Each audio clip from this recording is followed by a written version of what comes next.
What's the weirdest thing you've done while high? I was living on my own in an apartment for the first time, and one of my first investments was a sheet with 100 doses of acid. I was gobbling them up at an insane rate. Tolerance builds pretty quickly to acid. So by this point, I wasn't seeing acid-type visuals anymore, but I was thinking acid-type thoughts. For instance, I wasn't taking the trash out because I thought my building manager, Mr. Johnson, would see me hauling out a bunch of trash bags and think, that dude's got a lot of trash. He's a dirty dude. And that then Mr. Johnson would either kick me out or call the police on me for being a health hazard. So I opted instead to let the trash pile up around me. Never mind the fruit flies and the stench. I just kept stacking trash bags in my apartment. I also thought I was going to be a writer for The Simpsons one day. I would sit at my typewriter for hours, coming up with episode ideas while chain-smoking cigarettes and drinking bottle after bottle of Mountain Dew.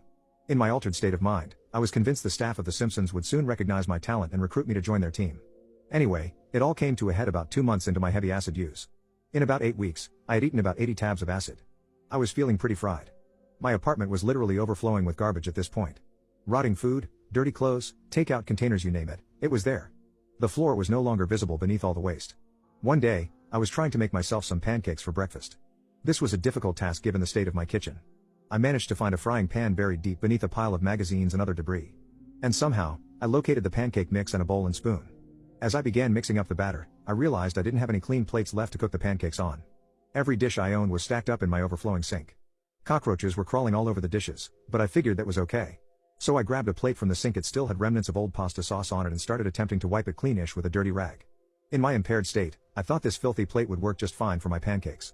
I poured some batter onto the plate and placed it on the stovetop.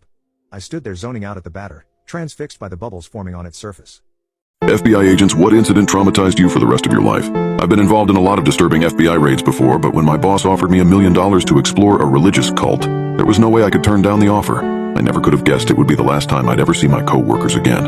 I knew this mission was different from the rest, since we were offered $1 million bonus which was given to us up front, before even going on the mission. There was no way I could turn this down. However, as soon as I set off with my team, we knew something was horribly wrong. The mission itself was presented as a simple one, but the circumstances surrounding it were more unusual. We're staging a raid on a fanatical religious cult in Montana. Real psychotic bunch, I remember the boss telling me. I couldn't have imagined a better compensation than the one he was offering, so I listened intently. In all honesty, it was nearly enough to set my entire team up for retirement. I knew what we were doing was illegal, but they didn't seem to care. Working as an FBI agent makes you untouchable to the average person. You're considered a high-ranking person, but there's people with a lot more power than us, the bosses of the FBI. They don't care if the mission is illegal, if it goes against all morals. If it completes the objective, then do whatever is needed. I never could have guessed how much worse this mission would actually be. I know it's not important for the job, but what's the purpose of this raid? These guys growing pot or something? I asked. The question came out snarkier than I'd intended it to. Our boss just grinned. I guess he had a sense of humor. Well, he began, I doubt you'll be telling anybody, so I suppose you might as well know. He seemed confident in that assumption. Maybe a little too much so. These people stumbled upon something that they shouldn't have, he continued, and then they tried to hide it. Better not be something that's moments away from exploding, I said. The boss laughed this time. It's not so simple. What do you know about the existence of extraterrestrial life? I raised my eyebrow. What the hell was he about to tell me? You're asking me if I believe in aliens, I responded. I took a second to consider it. Sure, why not? He went on to explain the real objective. It sounded absurd, but I could tell there was some deep truth in what he was saying. He lacked any emotion on his face. Apparently, a UFO had crashed on a farm in southeastern Montana a few days prior. As luck would have it, this farm belonged to the Church of Blissful Ascension, the cult in question. Shortly after it landed, some cult members stumbled upon it, subsequently being ordered to drag it into the leader's farmhouse, which was quite literally a mansion. The most interesting part about this was the UFO itself. It was allegedly about 12 feet wide, 3 feet in diameter, and shaped like a pill. Before it landed, it had been moving erratically, seemingly teleporting short distances every few seconds or so. After it landed, some kind of dark green fluid began leaking out of it. Now for the actual mission. We simply had to go in and assist a team of CIA and FBI agents in wiping out every single member. No survivors, no witnesses, no exceptions. What the FBI bosses planned to do with the UFO afterwards was none of our business. Not that I really wanted to know. When they told us no witnesses, I should have realized they meant literally. We didn't have much time to prepare for the raid, but it didn't sound like we needed it. We were dealing with amateurs, most likely just trigger-happy rednecks who couldn't strategize or aim for shit. I suppose raid wasn't the most apt way to describe the job.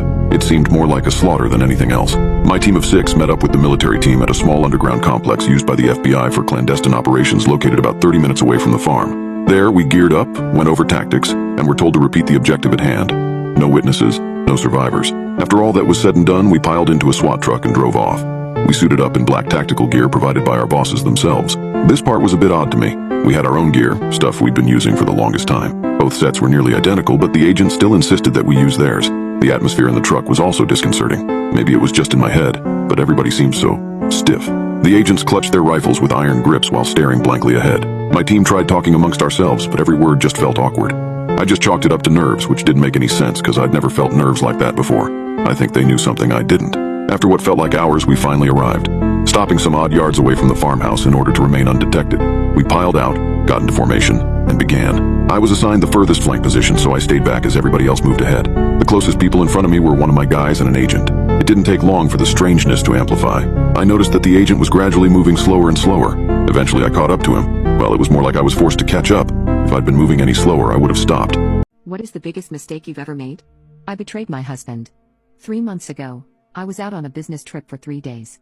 The first night, I went out for drinks with my coworkers. While out, a man started flirting with me.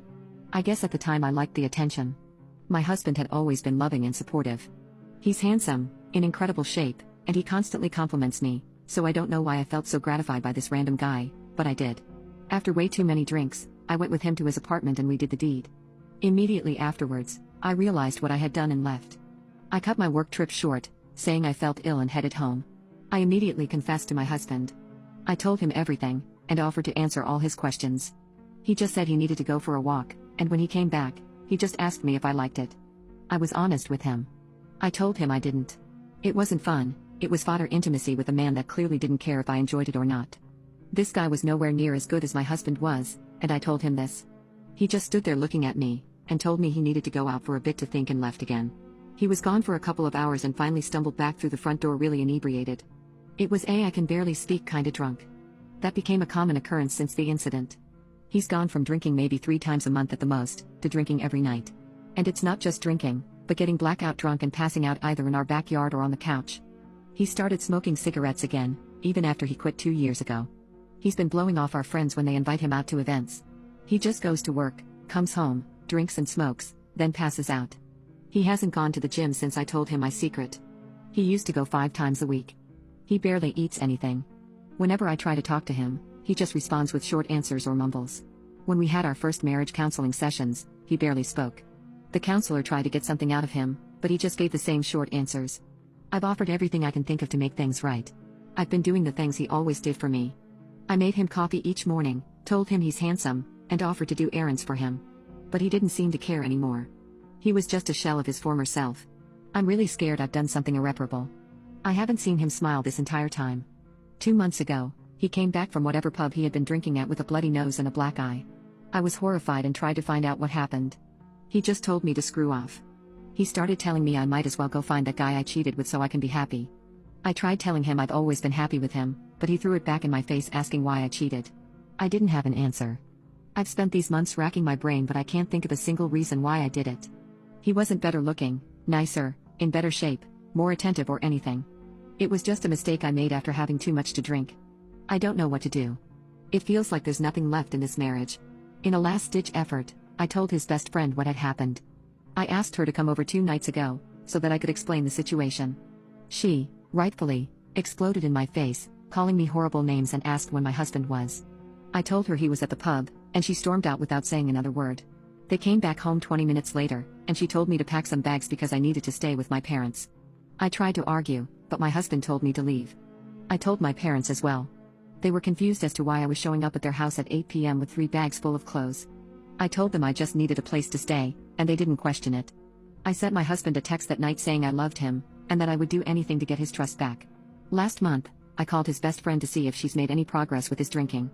She told me he started attending AA meetings, and has since dumped all of the alcohol in the house down the drain. This whole time, she's been staying with him to ensure he doesn't hurt himself.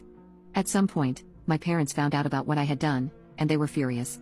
My father refuses to speak with me, and my mother won't even look me in the eye. A huge gap has formed between my parents and I, and it seems like everything is hopeless.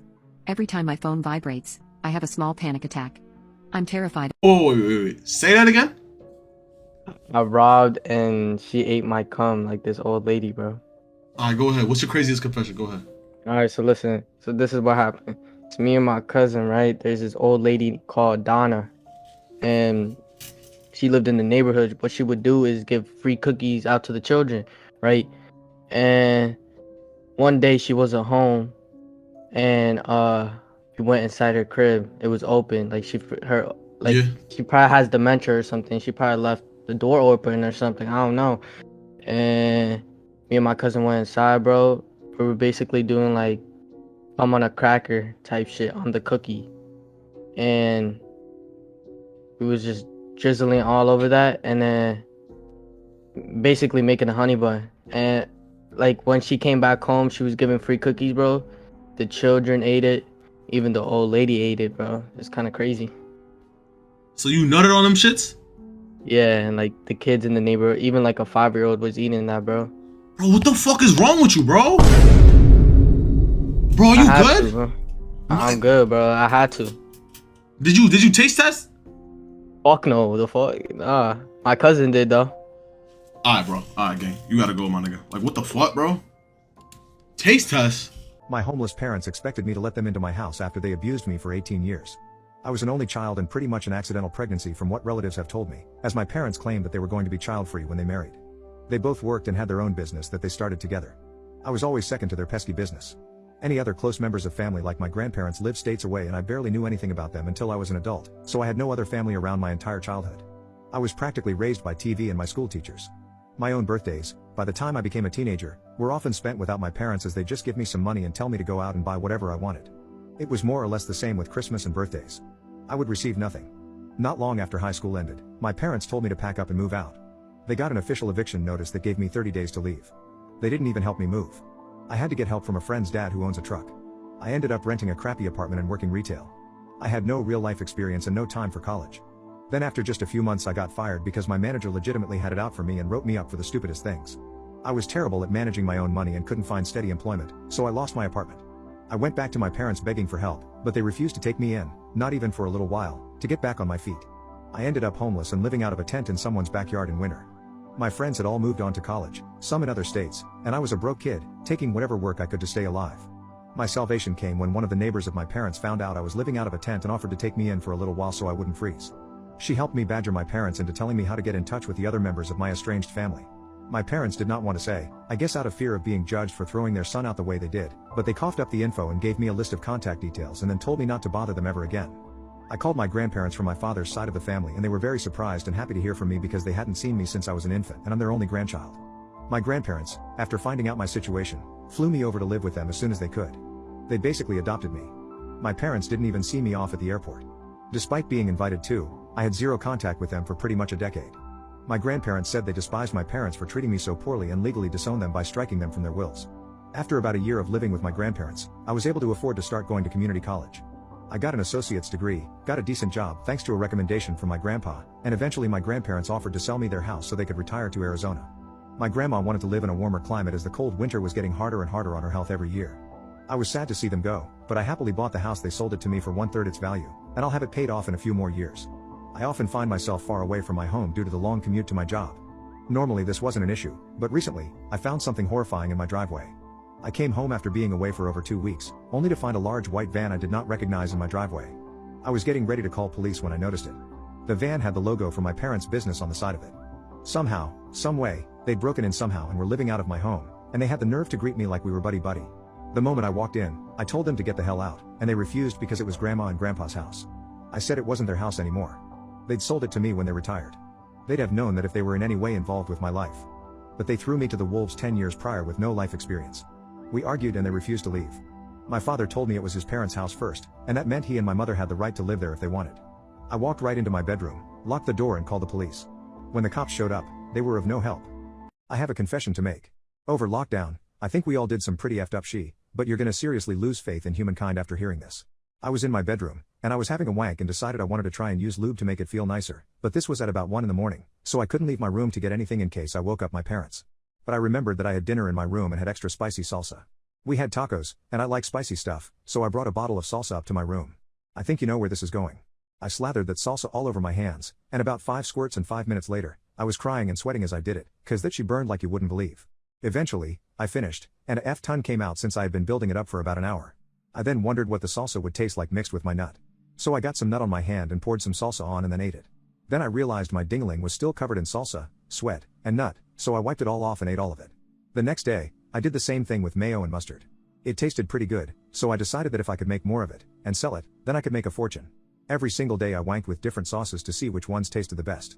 I mixed Chick-fil-A sauce and some of my salsa on my PP as I wanked, and after the deed, I would make fried chicken sandwiches with them. It was a success. By the end of every day selling my concoction on the corner of the street, I would be sold out. Everybody would ask what my secret ingredient was, but I never told them. My secret ingredient is nut. What is your family's most devious secret? When I was 7, my dad cheated on my mother with my stepmom Karen. After her divorce, my mom moved away and got married again. I was always under the impression that my mother abandoned me. And that's what my dad told me too. Karen had a daughter at that time who was 5. Mia. Her and I were kind of close growing up. But when we both hit puberty, our personality was different. Mia was the typical girly girl. She developed beautifully. She was basically like Cassie from Euphoria. She would get all the attention. Even my relatives preferred her more than me. I was basically a nerd. I was interested in sports. But I was told that I do not look bad and I am very attractive and pretty in my own way. But I was overshadowed by Mia. My dad was someone who was an opportunist.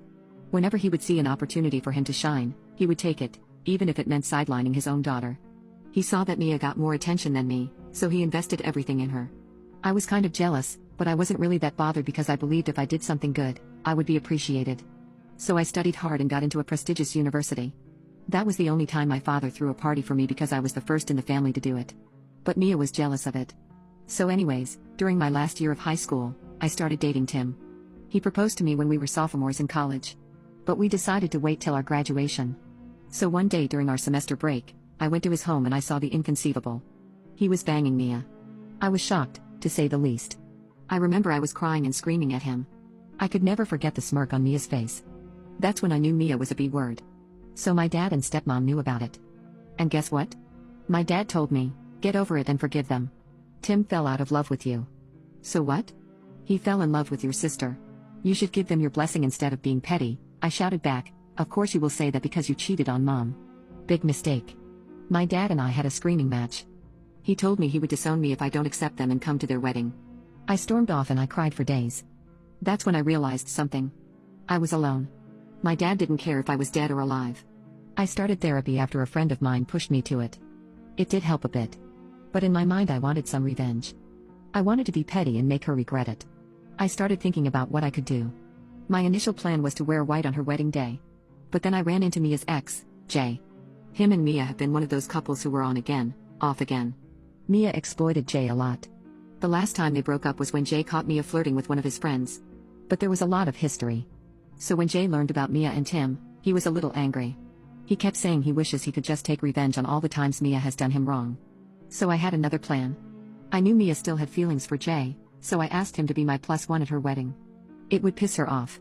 But we agreed that after that we would part ways. So when the wedding came, I was not at the wedding party. My dad was cordial with me because I wasn't creating trouble. So I went to her wedding with Jay. And I was wearing a bright red dress because I read that red means you slept with the groom. It was also over the top. I might have made some heads turn. When Mia saw me with Jay, her face turned pale. I was purposely being very touchy with Jay. Like whispering in his ears, touching his shoulder, dancing, singing with him very closely. I swear Mia was just as red as my dress. I was also asked to give a speech. I kept it short. Thank God I do not have any more sisters. Otherwise Tim would have swapped Mia with one of them. You know he has a fetish for banging his fiancée's sisters behind her back. Based on the connotation from the audience and the screaming from my left ear, I stirred up some commotion. Needless to say, Jay and I were asked to leave the next day. I was bombarded with messages and phone calls. What's the cutest thing your girlfriend or wife does that the world should know about? My wife isn't the most extroverted person at all, but when we're home together she'll often make up songs about how much she loves me and sings them really loudly. She never runs out of tunes or enthusiasm for them. It's the best. When I get home from work late at night, I'll go upstairs and cuddle her for a few minutes. When I give her a little squeeze she lets out the cutest sound. She's totally passed out but aware of the cuddles and that noise makes me know she appreciates them. If I am sleepy and start dozing off during the day, she declares family nap time and goes to collect our 2 cats. You haven't lived until you've been in a quadruple spoon with your so and 2 cats. Whenever she kisses one cheek, she always has to kiss the other to even it out. Same thing when I finish kissing one cheek, she always turns her face signaling me to kiss the other. It's honestly so endearing and as small as it is, I find it genuinely brightens my day when I'm stressing. There are times where I get to completely surprise her just by arriving. She'll be making something to eat, having a coffee, working, reading, watching TV and even when she is sleeping. I will arrive and when she sees me she bounces up, her eyes widen, She smiles huge and wraps her arms around me and just squeezes me. She may never know it, but it's been 6 months and she still surprises me with this. Haven't ever seen a woman so surprised to see me. She hates having her feet touched, or even looked at for that matter, but when she's trying to fall asleep she shuffles her feet over my feet a bit, and it helps her fall asleep. She also makes up little songs with me, and we sing them to our pets together. Avatar sent a voice message. What did you say, bro? Yo, Sham, I gotta get this off my chest. I hope you don't look at me any different or nothing like that. But, you know, it was one of those nights I was horny, and I got to stroking my shit, right? And, you know, right when I was about to nut, you feel me? Right when I was getting to that tipping point, I got a noti that, Sham was live, and my finger slipped. And I nutted on your face. Bro, what the fuck is this nigga, bro? This nigga's wild. Hey, yo, what the fuck? Bro, no. Why y'all doing confessions in my DMs? Nah. Y'all taking confessions way too far, bro. Y'all doing confessions in my DMs, gang? Pause, bro. What's up, bro? Confessions in the DM is crazy, bro. What is the most insane thing you have overlooked? For the sake of getting laid. We went back to her house after the bar and her dog shit in the middle of the living room. She picked it up barehanded and threw it out the back door. The last girl I dated told me she liked holding a knife to her ex's neck while he slept because she fantasized about murder and wanted to see what it felt like. 20-year-old stripper whose husband was in jail. Husband got out and firebombed my car in her driveway. I went to her dorm to hook up. It was wall-to-wall stuffed animals. They all had names and personalities and they faced the bed because they liked to watch. Wasn't thinking with my brain and during sex she pulled out a hand puppet and tried to jerk me off. My friends called me Muppet Fucker for a while after that. She said she had thousands of kids that telepathically communicate with her all at once. She legit stole my wallet the first time we hooked up. It had $200 in it. Sex was so damn good I just made sure I hid my wallet and valuables for rounds 2 to 4. Me and my friends were drunk and got a ride from some random chick in a parking lot on Christmas night. On the way she pulled a gun on us. Once she stopped my buddies all took off running. I stood there. And then she invited me in for sex on the couch of the place she was house sitting. Hooked up with a girl near DC who was very into SpongeBob. Which is cool I am too, but she was like super into SpongeBob. Throw pillows, posters, stuffed animals everywhere. When we hooked up she made me do the laugh so she'd get off. What was the quickest you've ever lost attraction to someone? When she whipped out her wang and it was bigger than mine. After a recent breakup with my girlfriend, I decided to catch the Tinder train to kitty corner. Being an attractive young male, I got a bunch of matches almost instantly. This gorgeous Filipino girl, who was stunning to me, outright hit on me, initiating the conversation. With witty and intellectual jokes back and forth, we began flirting. I learned that she's single, 25, a nurse also currently studying for a BBA part-time, has a brand new car, a beautiful condo, smart, and nearly perfect. And she was the one all over me. I admitted my lack of finances due to circumstances with school and part-time work, and honestly sealed the deal. We met one night at a mall, and her looks blew me away. Amazing figure, has a soft smile, and is seductive when applicable. I could go on and on about this moment. Just casually conversing back and forth felt great, and she was making the signals very obvious that she wanted me. I just love it, and I had to borrow clothes from my buddy since I was still soaking in my gym odor. The shirt accentuated my frame and high-quality jeans, better than what I had, that's for sure. So we headed to the food court, where the choice was chicken from KFC. My next mission would be fish tacos for dessert. Perfect, this is perfect. Change the mindset, and these things attract you. In pure euphoria, my first true hookup was happening in literally the best and fastest way. Now comes why this seemingly lovely tale is a horror story. We get back into her car, she begins playing music. Explicitly belting out lines about intercourse, there was no question in my mind, and I was pumped beyond belief. I never had an ounce of self-esteem before, and now with my crazy confidence, I'm doing the things I've dreamed of but never thought possible. If anyone is familiar with what X feels like, while this moment could not match the physical sensations, the empathy, mental energy, lack of guard, and pure bliss felt very close. This was the peak of my life. To be cheeky, I put a fry in my mouth and leaned into her like they do with spaghetti in the movies. She ate it up, literally. Every red light was an intense makeout session with the juiciest lips I've ever kissed. Drive home in a brand new 2016 Acura, just walking on air. So we entered her condo. Immaculate. Like a dream or a modern-day music video. She made a serious bank and used it efficiently to enjoy a very high standard of living. At this point, our conversation is getting much more comfortable, with more jokes, hints, and outright remarks. The conversation had chemistry and flowed so well, which really made the experience whole. I pour a drink, and we sit on the couch facing out the large windows. The view in my 450K region is minimal, but the stars are in perfect alignment. The sun sets on yet another marvelous day. She grabbed me by the belt, ripped my pants off, and did her business to the finest degree. In love at this point, I guide her over to the larger couch. Kiss her on the neck. And then I reached down her pants. And she whipped out a hog that was bigger than mine. My body seized up. Literally, my muscles and my mind were all in utter shock and discombobulation. I couldn't speak. I couldn't move. I began quivering. I literally thought that I had been drugged and entered an alternate reality. I went from the peak of my 2 decades of existence to a state I had yet to experience prior to this. 100 to 0, light speed. I didn't see this coming whatsoever. She had a regular fit female body structure, breasts, hair, soft lips and skin. I had absolutely no idea that it was the situation. This continued for roughly 25 minutes. Quivering, shaking, eyes wide open. Being the awesome person she was, she tended to me, bringing warm blankets, beverages, and so on. An overall amazing being. Once I managed to return to baseline, we talked. She explained the situation, and it was rather interesting to learn about the third gender as it is deemed in parts of Asia. She completely understood and seemed genuinely unharmed or offended. I explained to her that I personally have zero attraction, even slight repulsion to the extra organ. Again, being very understanding, we talked and laughed and just hung out. I slept over the night, she made me pad thai in the morning, drove me to my exam, and came after with coffee and a ride home. She left for New York on vacation the next day. We have been exchanging photos frequently, although the Statue of Liberty is certainly more interesting than my home or the library. I went home and did some research myself. The name for a woman of her persuasion is Katoy, or the westernized version, Ladyboy. I read that often thriving and affluent Katoy enjoys relationships with young attractive males who they spoil, essentially. She is a really awesome person with whom I enjoyed spending casual time, but I would never be able to live with myself being a sugar baby. I feel terrible if she truly wanted something or felt potential in me. I just could not have a relationship beyond friendship with someone I have no physical compatibility with. We'll see how things go when she gets back into town. She just wanna hang after math. When she talk about ace in her class. If I owe you money, I ain't running that. I just wanna fuck, please don't get attached. She just wanna hang after math. When she talk about ace in her class. If I owe you money, I ain't running that. I just wanna fuck, please don't get attached. Yeah. After math, she want me to fill up her lungs. The Betty Rock with a water, it was a punk. I'm a famous little nigga, she best throw it up. Diamond ice zucchini red, she best not throw it up. Each and really on repeat like a bone.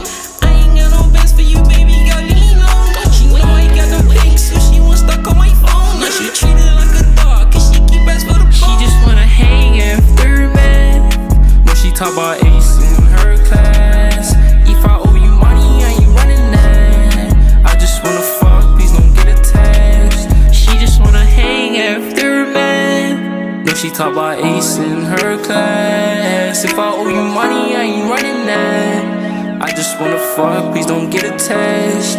Chocolate chips got me stuck. No, little ace can't lose his luck. Get my wrist